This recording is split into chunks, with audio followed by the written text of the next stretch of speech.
আসসালামু আলাইকুম।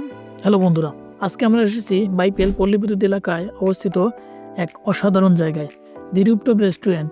শুনেছি এখানকার খাবার, পরিবেশ আর একদম ওপেন ভিউ সবই অসাধারণ। চলুন দেরি না করে এক্সপ্লোর করে দেখি এই দারুণ জায়গাটা। দি রুপটপ রেস্টুরেন্ট বাইপেল পল্লী বিদ্যুৎ মোড়ের একদম সহজেই খুঁজে পাওয়া যায়। সাইনবোর্ডটা অনেক বড় আর জায়গাটা ওপেন, তাই দূর থেকেই নজর কাড়ে। এখানে ঢুকেই বুঝলাম কেন এত রিভিউ ভালো।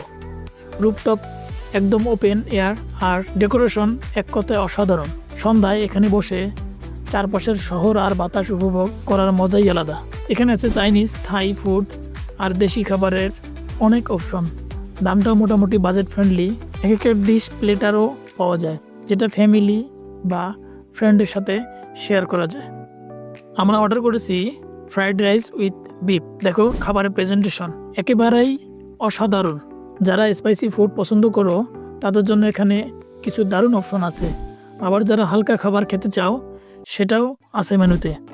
স্টাফরা খুবই ভদ্র আর হেল্পফুল। অর্ডার দেওয়ার পর খুব বেশি সময় লাগেনি খাবার পেতে। সার্ভিস স্পিড আর আচরণ দুটাই পজিটিভলি সারপ্রাইজ করেছে। তো বন্ধুরা, এই ছিল আজকের এক্সপিরিয়েন্স দি রুপটপ রেস্টুরেন্ট বাইপেল শাখায়।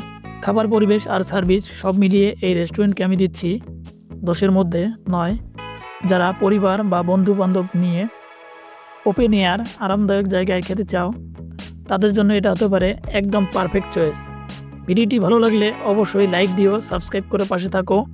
আর এমন আরও ব্লগ ভিডিও পেতে আমাদের চ্যানেলে চোখ রাখো। দেখা হবে পরের ব্লগে। এতদিন সবাই ভালো থাকো, সুস্থ থাকো। আল্লাহ হাফিজ।